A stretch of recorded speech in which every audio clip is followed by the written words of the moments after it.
Look, sometimes we feel something is missing or holding us back, or causes us to make slow progress in helping people make more money. So what are your thoughts about that one? Well, that's very common too. Probably at least 95% of the people, even when you're committed and you're devoted and you love the products and everything, sometimes it's still not working, and sometimes it's not your fault. Just people are just closed-minded and they're not open. I like to point out the fact that as almighty as God is, God cannot help somebody if they're closed-minded. You got to be open-minded. And sometimes, you just can't get through because they're just too close-minded. Sometimes we can open them up. We don't think about closing, think about opening. Sometimes we can open people up to possibilities by asking the right questions. As long as you have enough rapport and you've done some connecting. But sometimes, no matter what you say, if someone doesn't get on these products after I talk to them, you know how I feel? I'm like, I'm shocked. Like, well, how could they not see this? Did I forget to say something? So it isn't always you. But lots of times it is us. Lots of times we barge into the excitement of what the products are and what they do, and we lose people. So you've got to lay the foundation first of you're addressing their problems.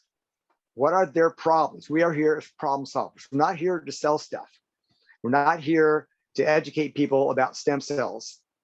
Who cares what the product is? What people care about is they want help. They want to solve their problems, and we have the solution. So that's part of it, is making sure you start well so you get their attention, use stories, use the analogy. And there's a couple other things I want to mention here that are really important, because some of the stuff you just can't figure out yourself, no matter how smart you are. I mean, I went from a zero to hero, from nobody to somebody, not because I figured it out, but because I got help. I paid money for coaches, training, did a lot of personal development. I spent $25,000 with one coach.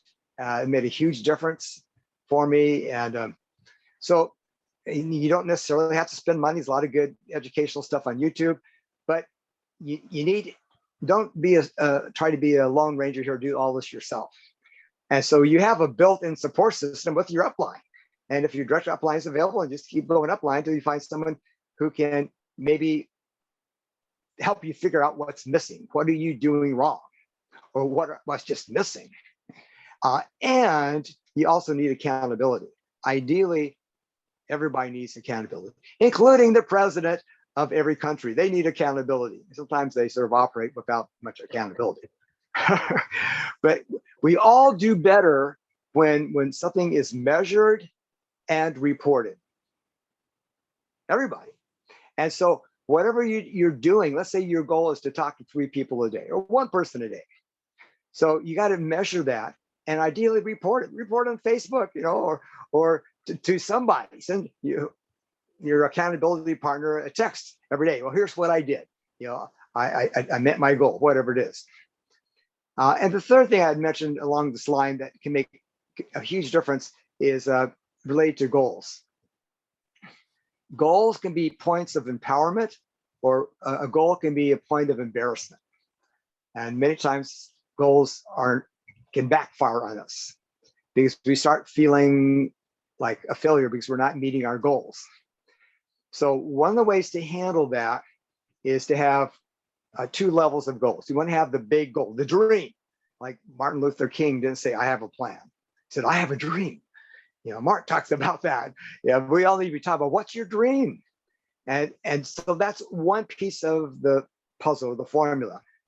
Find out what their dream is, what's really important to them. But that's not enough. They need to have daily goals, or you need to have daily goals. And the best kind of daily goal, particularly an activity type goal, is to make it a tiny goal so that it's a no-brainer. Like if you're talking to one of your people, say, hey, would you be willing to, could you commit to 10 minutes a day? or 5 minutes a day, something really tiny. Well, yeah, I can do that. So once you have a minimal effort type goal that anybody could do that.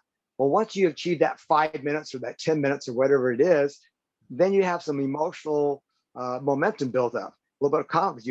You actually did something. So, hey, it's easier to go another 5 or 10 minutes. Like say you want to walk a mile every day. Well, you just can't get yourself started. So you walk for 30 seconds. Yeah, every day I'll walk at least 30 seconds. So you walk your 30 seconds, hey, I can go another minute. So it opens the door, it cracks the ice. And so you don't want to overwhelm yourself with big goals that are maybe too big for the month or the week or the day for you to do consistently. You want a small enough goal that you can do that every single day. Like talk to one person a day. So how about 5 minutes a day? So every day you commit to talk to one person. You can do that, right? But once someone does that, now they're much more empowered to talk to a second person or a third or fourth. And so that's another sort of a technique or trick that we can use to help ourselves and to help our people. There's a couple of really good books along this line. One's called Tiny Habits. The other one's called Atomic Habits. And you can get a review of those books. I think they're 5 or 10 minutes worth on YouTube. And so that's extremely valuable. I mean, like, yeah, okay. So enough said on that. So any questions or comments on that? Well, look, we've just gone over 30 minutes, but what phenomenal information. I mean, you just gave us like tens of millions of dollars of successful information, Ray. Totally phenomenal. Brilliant.